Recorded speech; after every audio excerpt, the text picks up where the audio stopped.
My name is Martha. I'm a sexologist based in Singapore, and my company is called Eros Coaching. I'm the author of the book Love, Sex and Everything in Between, and I'm also a level 2 teacher for the art of feminine presence.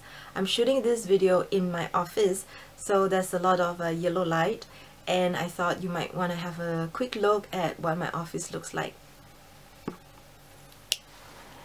So that's my crystal cave, and that's my weight area, my shelf, and then that's my sofa for my clients. Okay, so this video will be the last one for 2014, and in 2014 I came up with several New Year goals. So this is what I would like to talk about, maybe giving you a little mini report. The second thing I'd like to talk about is to share with you a personal story that I hope will inspire you. In 2014, I set the intention of doing 365 drawings. That's one every day for the year. I managed to do it for about 4 months before feeling that I was just going through the motions, and so I decided to stop and maybe revisit this goal next year. I also set the goal of reading 200 books, which I'm well on the way of accomplishing, and I'd like to share with you the books I've read and the ones that I really would like to recommend to you. I wrote more than 52 blog posts on my website, most of them sharing the video series Love, Sex and Everything in Between. I also wrote about 10 additional entries as part of my retreat, so you can check out my website.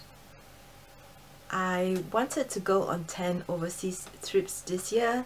I managed 6, the last one being 2.5 weeks to Melbourne, Australia for teacher training, and I'm okay with not being able to fulfill that. I take time off work and I don't want it to really affect the work with my clients too much. Other things that I set out to do is to go on 4 weeks off. That's 1 week every 3 months, to go on a mini personal retreat to let myself rest, and also to go within and check that the things that I'm doing are really filling me up. Another thing that I'm very happy to say I accomplished this year is to follow the book The Artist's Way, and in it there's this challenge called the Morning Pages. They encourage you to write first thing in the morning when you wake up for 1.5 pages for about 3 months. I did it for 4 months, and I have to say that it's really good. And so there are some things that I would like to continue to do for 2015, including my quarterly personal retreat, more journaling, more drawing, so as to bring out my inner child. So I'd like to share with you now my little story. Last year, for about 8 months, I actually stayed at a friend's place. He had already moved overseas, and he needed help with handing over the house to the landlord. So I offered to help him, but asked if I could also stay in the house in the meantime. So I had this fabulous opportunity to stay in this huge house for 8 months, running from maybe June 2013 all the way to February 2014, and I was really thankful and happy to have that opportunity.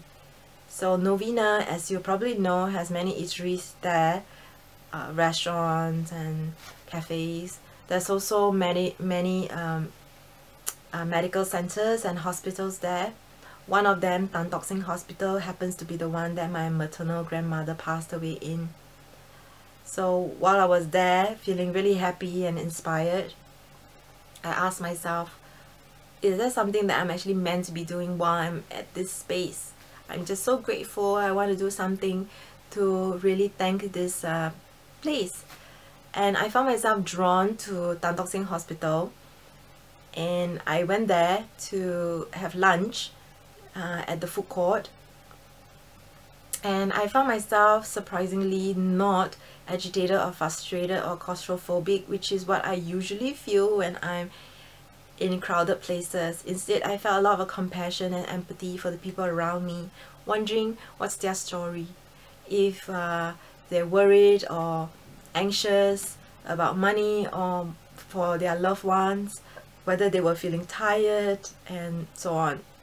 So what I decided to do then was to send love and light from the point that I was at, visualizing myself, my body as a channel, and sending love and light to the food court and also to the entire hospital.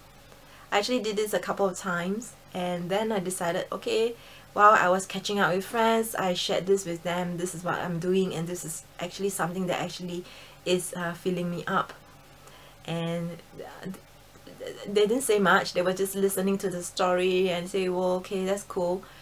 And a few months later, in January 2014, on the 25th of January, I remember, my good friend Pearly and I were filming around midnight a video for a Lunar New Year, because it is the year of the horse.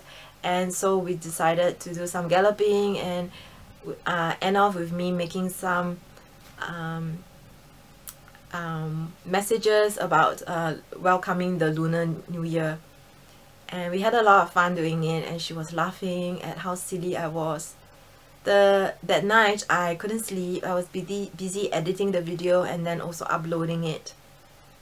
The next morning I messaged my friend Pearly and said, hey, the video is up, do you want to have a look? And she told me, I'm in Tan Tock Seng Hospital right now. I was like shocked. What happened? Apparently her father had a stroke and was in coma at Tan Tock Seng Hospital. So it had been a really busy morning for her while I was sleeping and uploading the video. So she told me that actually every time she drove past the street where we were filming to the hospital, she could not help but start laughing. And she also shared with me that she was drawing comfort by the fact that I had gone to Tan Tock Seng Hospital several months ago and been sending love and light to the whole hospital. She told me she chose to believe that what I had done is helping her during this time. I was just shocked. What are the odds of something like this happening? You do something randomly with no expectation of hearing anything back, and a few months later your best friend tells you that it's helped her during this stressful time. There were no words where I could express how sorry I was, how worried I was for her as well, whether she would be okay. But knowing that she was drawing comfort from that story actually helped me feel that I did do something for her. I'm sharing this video with her permission, this story with her permission, because we believe, Pearly and I believe, that sometimes we just don't know the things that we do, big or small, consciously, subconsciously, they have a ripple effects, and they continue to affect people long after we've done the deed. And sometimes we don't get credit. In this case, I got some comfort and credit for it, but that was never my intention. I'm not sharing this story to glorify myself either. I'm sharing this because I like to remind you, myself included of course, that really there is nothing too big, nothing too small, and sometimes they are so inconsequential we forget about them. But really we all need reminders now and then that we do make a difference, big or small, good or bad. We do make an impact, and we might want to be mindful about the effects that we are causing to people, and to continue to have hope that they make a difference. So this is my last video for the year, and I hope this little personal story inspires you to never give up.